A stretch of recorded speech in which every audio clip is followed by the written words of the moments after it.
तो सबसे पहले हाथ जोड़ कर राम राम है बड़े बुजुर्गों का। बड़ा क्रांतिकारी, बड़ा विशेष, बड़ा आंदोलनकारी गांव है। ज़्यादातर बात भाई होशियार ने, भाई अनिल ने लगभग बताई दी। पहला भाई राजेश ने ही बोल दिया, सारी बातें का आपने लगभग बेरा दी है। तो मैं कोशिश करूंगा 5-7 मिनट में अपनी सारी बातें ने समेट लूं। साथियों, आप किस चीज की लड़ाई लड़ रहे हैं? सवाल सब तो बड़ा यो है, यो आपने समझनी पड़ेगी आप लड़ाई किस लिए लड़ रहे हैं। अभी लेटेस्ट आंकड़ा आया कि पूरे भारत के किसानों के ऊपर जो टोटल कर्जा है वो 16 लाख करोड़ का है। अगर खेतीबाड़ी वाली कंपनियां कर्जा छोड़ दें, 16 लाख करोड़ का कर्जा है। वहीं दूसरी तरफ एक 36 देशों का संगठन है OECD, organisation for economic cooperation and development. उस संगठन ने अपनी रिपोर्ट में लिखा कि साल 2022-23 में सिर्फ एक साल में जिस MSP का वादा भारत की सरकार ने भारत के किसानों के साथ कराया था, वो MSP ना मिलने के कारण किसानों ने 14,78,000 करोड़ रुपए का एक साल में नुकसान हो गया। 14,78,000 करोड़ यानी मोटा मोटा 15 लाख करोड़, जबकि टोटल कर्जा आज तक का हमारे ऊपर 16 लाख करोड़ है। तो जो MSP देने की बात सरकार का है, अगर वो MSP दे दे और एक्सपोर्ट और इंपोर्ट संबंधित पॉलिसियां ना अचानक ना बदले तो एक साल में 15 लाख करोड़ रुपये ज्यादा मिल लेंगे। यानी एक साल में मोटा मोटा हमारा सारा कर्जा उतर जाएगा अगर ये MSP हमने सही दे देता है। तो आप इस बात की लड़ाई लड़ रहे हैं। और देखो, हम जब 2011 में जब आंदोलन में आए, ठोकर खा खा के सीखने का प्रयास कर रहे हैं चीजा ने, तो हमने चौधरी चरण सिंह जी की एक बात पढ़ी थी। चौधरी चरण सिंह क्या करते कि इस किसान मजदूर का भला कोई राजनीतिक पार्टी नहीं करेगी और उसका सबसे बड़ा एक जिम्मेदार खुद किसान मजदूर भी है। क्यों कर है वे न्यू क्या करते बोला भाई राजनेताओं ने चाहिए वोट, राजनेताओं ने सिर्फ वोटा के लिए आंडे हैं। और राजनेताओं ने इस बात का बेरा है कि वो किसान मजदूर समाज इतना भोला समाज है कि वो अपनी वोट जाति के नाम पर, धर्म के नाम पर 2000 के नोट में दारू की बोतल में दे देगा। जब इसने पता है कि इसकी वोट जाति, धर्म, दारू की बोतल 2000 के नोट में मिल जाएगी, तो आपके मुद्दे का समाधान करने की कोशिश वो क्यों करेगा? भाई अगर आप अपने मुद्दे पर वोट घेरते हो जब तो आपके मुद्दे का समाधान करने की कोशिश करेगा। जब आप अपने मुद्दे पर वोटें नहीं डालते तो आपके मुद्दे का समाधान कौन करेगा? तो वे न्यू क्या करते हैं, जब तक अपने मुद्दे पर वोट डालना नहीं सीखोगे तब तक कोई राजनीतिक पार्टी आपका भला नहीं कर सकती। और मैंने एक थोड़ा संतोष है कि 2020-21 के आंदोलन के कारण जो आप सब लोग आंदोलनों में रहे, चाहे टोल पर रहे हो, चाहे यो आंदोलन चला हो, इसके बीच में कुछ धरने आंदोलन हुए हो, उन तमाम आंदोलनों में पिछले 5-6 साल में अपने समाज में काफी जागरूकता आई।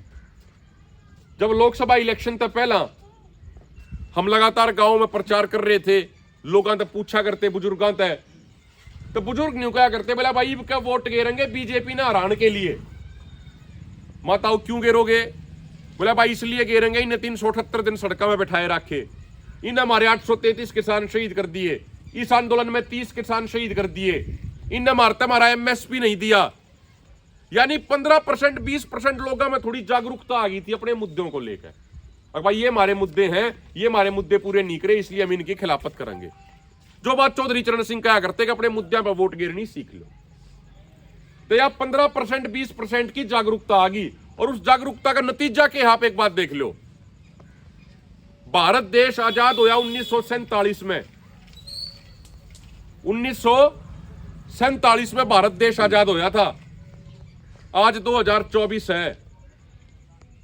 1947 से लेकर 4 जून 2024 तक किसी भी राजनेता ने, किसी भी सांसद ने संसद के भीतर खड़े होकर न्यू नहीं कहा था अगर भाई देश के किसान तो वादा कर रहे हैं किसी संसद में MSP कानून बना के देंगे। आज तक भारत की सबसे बड़ी पंचायत में हमारे और आपके मुद्दों पर कदे कोई चर्चा नहीं हुई थी। आपने देखा था कोई सांसद खड़े होकर न्यू कहा है अगर भाई इसी संसद में MSP कानून बना के देंगे? 4 जून 2024 से पहले किसी ने देखा था? कदे हमारी बात होया करती संसद में? नहीं होया करती। लेकिन 4 जून 2024 में आपने ऐसा कुछ कर दिया कि 4 जून 2024 के बाद संसद के 2 सत्र हुए हैं और दोनों सत्रों में एक भी दिन ऐसा नहीं गया जिस दिन किसान की बात पर, मजदूर की बात पर संसद में हंगामा ना होया हो। कारण क्या है? कारण आप लोग हैं। पूरे भारत में जो 543 लोकसभा सीटें हैं उनमें से 398 लोकसभा सीट ऐसी हैं जो ग्रामीण एरिया की लोकसभा सीट मानी जावे हैं। 2019 में बीजेपी उन 398 में तो 236 सीट जीती थी। अब की बार बीजेपी जीत पाई मात्र 165, यानी 2019 के मुकाबले बीजेपी वाले की ग्रामीण एरिया में, गांव वाले एरिया में 71 सीट कम होगी, घटगी। गांव में कौन रहे जी? गांव में खेती करने वाले किसान, मजदूर, छोटे व्यापारी। यानी संदेश साफ गया कि गांव में रहने वाले लोग बीजेपी तक नाराज हैं, बीजेपी की नीतियां तक नाराज हैं और राजनेताओं ने चाहिए वोट। तो उसका नतीजा ये रहा कि तमाम विपक्षी पार्टियां आपकी बात संसद में बोलने लग रही है। 8 जुलाई ने आपने बीजेपी के 240 सांसद छोड़कर तमाम सांसदों को चिट्ठी दी, मांग पत्र दिया कि भाई आप बेशक सरकार में ना आए हो, लेकिन आज आप एक मजबूत विपक्ष का हिस्सा हो। आपने लोकसभा इलेक्शन तक पहले आयो वादा कराया था कि भाई आप सरकार में आए तो आप एमएसपी कानून दोगे। तो आप बेशक सरकार में ना आए हो, लेकिन आप मजबूत विपक्ष हो, तो आप कम से कम प्राइवेट बिल संसद में लेकर आओ। उसके जवाब में 24 जुलाई 2024 ने विपक्ष के नेता राहुल गांधी जी ने हमारे 12 लोगों को बुलाया जो आंदोलन में है 13 फरवरी तक। 40-42 मिनट उन तक मीटिंग चली।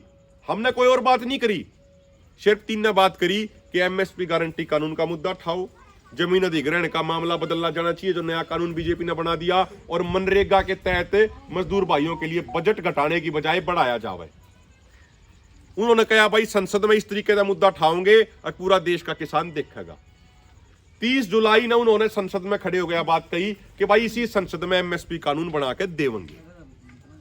और उसके अलावा सिर्फ विपक्ष नहीं, अब देखो ममता बनर्जी के भतीजे अभिषेक बनर्जी संसद में आपके ऊपर बोले, अखिलेश यादव के भाई धर्मेंद्र यादव आपके मुद्दे पर बोले, आम आदमी पार्टी के संजय सिंह आपके मुद्दे पर बोले, कांग्रेस की तरफ से दीपेंद्र हुड्डा, कुमारी शैलजा, रणदीप सुरजेवाला, जयप्रकाश जेपी, ये तमाम आपके मुद्दे पर बोले। पंजाब से इनके राजा वड़िंग चरणजीत सिंह चन्नी आपके मुद्दे पर बोले। क्यों बोले? क्योंकि आपने अपनी जागरूकता और ताकत का एहसास इनको करा दिया। और उसके बाद जो सरकार राज में है पिछले 10 साल तक, जो हमने किसान कह के भी नहीं बोलिया करती, जो आतंकवादी कह के, अलगाववादी, नक्सलवादी कह के बोलिया करती, उस प्रदेश के मुख्यमंत्री, उस प्रदेश के, उस सरकार के मुखिया नायब सैनी जी ने भी 15 दिन पहला जब कुरुक्षेत्र में, थानेसर में एक रैली में भाषण देवे थे तो 6.5 मिनट सिर्फ किसान मजदूर पर बोलिया। और न्यू बोला भाई हम 24 फसलों पर एमएसपी गारंटी देंगे हरियाणा में। समझने की बात यह है कि भारत की जो केंद्र सरकार की जो संस्था CACP है वो एमएसपी घोषित करे है 23 फसलों का, लेकिन आप लोगों का दबाव इतना आ गया कि हमारे मुख्यमंत्री जी बोले भाई मैं 24 फसलों पे दूंगा एमएसपी। मुख्यमंत्री जी के मैं पढ़े लिख लिया करो, कि मैं समझ लिया करो, एमएसपी भाव घोषित 23 फसलों का हुआ है। हमारे मुख्यमंत्री ने कहा मैं 24 फसलों की एमएसपी गारंटी दूं हूं, एक फालतू ही गारंटी देने लग गए। यो आप लोगों का दबाव है, आप लोगों ने दिमाग ठिकाने ला दिया, उनका आधा परदाता है। तो हमारी हाथ जोड़ के एक प्रार्थना करना रहे हैं कि आज किसान मजदूरी सा एजेंडा बन गया जिसको राजनीतिक पार्टियां नजरअंदाज नहीं कर सकती। अब तो हाथ जोड़ के प्रार्थना है कि 5 अक्टूबर ने जब आप विधानसभा इलेक्शन में वोट गिरो तो जो जागरूकता लोकसभा इलेक्शन में दिखाई उससे दुगुनी तुगुनी करके जागरूकता विधानसभा इलेक्शन में दिखानी है। 5 अक्टूबर ने जब आप वोट गिरना चाहो तो यह बात याद रखियो कि राज्य में वो लोग बैठे हैं जिन्होंने पिछले 10 सालों में किसानों मजदूरों के ऊपर जातीकरण में कोई कोर कसर नहीं छोड़ी। राज्य में ये वो लोग बैठे हैं जिन्होंने पिछले आंदोलन में 48,000 झूठे मुकदमे करे, इस आंदोलन में 5,000 झूठे मुकदमे करे, पिछले आंदोलन में 833 भाई शहीद करे, इस आंदोलन में 30 भाई शहीद करे, 433 भाई घायल करे। ये जो जाति अपने ऊपर हुई है ये याद राखियो, ये भूलियो मन्ना। जब 5 तारीख ने वोट गिरने जाओ तो यह बात याद राखियो कि जनवरी 2023 में भारत की सबसे एक रेपुटेड संस्था CMIE का डाटा था कि पूरे देश में अगर कोई प्रदेश बेरोजगारी के मामले में नंबर 1 है तो उस प्रदेश का नाम हरियाणा है। बेरोजगारी के मामले में 37.4% बेरोजगारी, हरियाणा बेरोजगारी के मामले में नंबर 1 है। मोदी जी क्या करते, मैं प्रधानमंत्री बना तो हर साल 2 करोड़ नई नौकरी दूंगा। 2022 में एक सांसद ने खड़े होकर पूछ लिया, मोदी जी क्या एक नौकरी दी? तो सरकार का जवाब था, 8 साल में 22 करोड़ लड़के लड़कियां ने सरकारी नौकरी के फार्म भरे, लेकिन नौकरी दे पाए सिर्फ 7,32,000 को, यानी मात्र 0.3% लोगों को। या भूलियो मन्ना या चीज, जब वोट गिरने जाओ तो ये भूलियो मन्ना, गांव की चुनी और सरकार के मुखिया यानी सरपंचों को भी चंडीगढ़ में लाठियों से पीटा था। जब वोट गिरने जाओ तो ये भूलियो मन्ना, जो वे महिला पहलवान जिन्होंने देश का मान सम्मान बढ़ाया पूरी दुनिया में, उनको सड़कों पर घसीटने का काम भारतीय जनता पार्टी की सरकार ने कराया था। जब 5 तारीख ने वोट गिरने जाओ तो ये भूलियो मन्ना कि अब वह सरकार है जो 4 नए लेबर कोड लेकर आई मजदूरों को बंधुआ मजदूर बनाने के लिए। पहला नियम यो था, बड़ी बड़ी फैक्ट्रिया में, बड़े बड़े शहरों में कोई मजदूर भाई मजदूरी किया करता तो 8 घंटे की मजदूरी करके उसने तनख्वाह मिल जाया करती। लेकिन ये रूल बना दिया कि 12 से 14 घंटे काम कराओगे जब रुपये देंगे। मालिक जब चाहोगा मजदूर ने फैक्ट्री से बाहर काट देगा, मजदूर अपनी मर्जी से काम नहीं छोड़ सकता। 4,500 करोड़ रुपया मनरेगा का बजट कटा दिया। ये वो लोग राज में बैठे हैं जिन्होंने पिछले 3 साल में भारत सरकार के वित्त मंत्रालय ने जितना रुपया खेती मंत्रालय को दिया, भाई किसानों पे रुपया खर्च कर लो। मतलब भारत की इस बीजेपी सरकार ने, वित्त मंत्रालय ने जितना रुपया खेती मंत्रालय को दिया, उसमें तो अभी पिछले 3 साल में 1 लाख करोड़ रुपया उल्टा भेज दिया खेती मंत्रालय ने। बोला हमारे किसानों ने चाहिए, हमारे किसानों को रुपया ज्यादा हो रहा है, यो 1 लाख करोड़ भी उल्टा ले लो। यो सरकार ने काम कराया है। जबकि 1 लाख करोड़ में 3 सालों के लिए एमएसपी गारंटी कानून बहुत आसानी से बनाया जा सका था। तो मेरी आपसे हाथ जोड़ के प्रार्थना है, जिन लोगों ने पिछले 10 साल में, जिन बीजेपी वालों ने हमारे आपके ऊपर ज्यादती करी है, 5 तारीख का मौका होगा, जो उन्होंने हमारे ऊपर गोलियां चलाई, भाई और दिन थे, उन्हें भाइयों ने देखी गए थे, जो एसएलआर ने न्यू पकड़ के इस आंगली तक ट्रिगर दबा रहे थे ना, आपके दौरान मौका है, आप भी 5 तारीख ने इसी आंगली तक जवाब दे सको हो। ट्रिगर दबाने की जरूरत को ना, मशीन का बटन दबा कर जवाब दे सको हो आप। और यह सोच कर चालियो, अगर अगली पीढ़ी बचानी है, ये छोटे छोटे बालक बैठे हैं, या लड़ाई इनके भविष्य में बचाने की है। आप दोरा वोट मांगने नहीं आ रहे, आप दोरा नोट मांगने नहीं आ रहे, आप दोरा राजनीतिक सपोर्ट मांगने नहीं आ रहे, ना इलेक्शन लड़ना, ना इलेक्शन किसी को लड़ाना, या लड़ाई इन बच्चा के भविष्य में बचाने की है। अगर आज भी गलती तक कोई बीजेपी ने सपोर्ट करेगा ना, तो मान के चालियो वो अपनी आने वाली पीढ़ी के डेथ वारंट पे खुद साइन करने लग रहा है। या मान के चालियो आप अपनी अगली पीढ़ी के बर्बादी के जिम्मेदार आप खुद होंगे, यदि आज भी आप इन चोरा ने वोट दोगे तो हमारी हाथ जोड़ के प्रार्थना है, 5 तारीख ने आप दोबारा मौका होगा, ब्याज समेत हिसाब किताब कर दो इनका, ऐसा हिसाब किताब कर दो, दोबारा हरियाणा में जामे को नहीं। और जो भाई होशियार भाई अनिल भाई ने बताई, जिस तरीके से पिछले आंदोलन में मुजफ्फरनगर में एक बड़ी रैली हुई थी, इब की बार क्योंकि इलेक्शन हरियाणा में है, एक बड़ी रैली राष्ट्रीय स्तर की जो पंचायत है वह 15 सितंबर ने इतवार के दिन, रविवार के दिन उचाना की जो नई अनाज मंडी है मेन रोड पे, इसमें है। मेरी आपसे हाथ जोड़ के प्रार्थना है, कल पंजाब के साथियों का फोन आया कि पंजाब के एक संगठन ने कहा कि भाई 10,000 मानसा की व्यवस्था तो मारी कर दी, 10,000 तक के लिए हमारे संगठन के आओगे 15 सितंबर ने उचाने में, बाकी संगठन के न्यारे आओगे। आज कर्नाटका से साथिया का फोन आया, बोला भाई 100 आदमियों का जत्था मारा होगा 2000 किलोमीटर दूर तक चल के।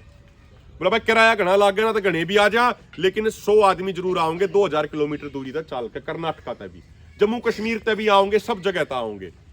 मेरी आपसे हाथ जोड़ के प्रार्थना है, अभी आप पिछले 1 महीने तक सोनीपत पूरे जिले की मीटिंग, सारेगामा की, पानीपत की, कैथल की, हिसार की, तमाम जिलों की मीटिंग करी, उड़े तक भी किसान बड़ी संख्या में आओगे।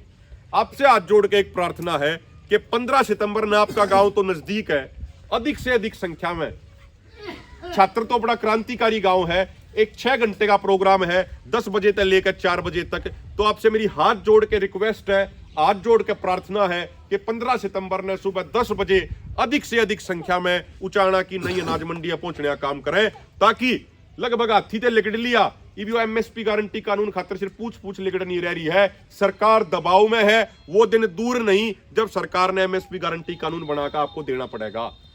हरियाणा में बीजेपी तो टाटा बाय बाय हो जाएगी, उसके बाद जब महाराष्ट्र में टाटा बाय बाय हो जाएगी, उड़े भी किसान नाराज हैं।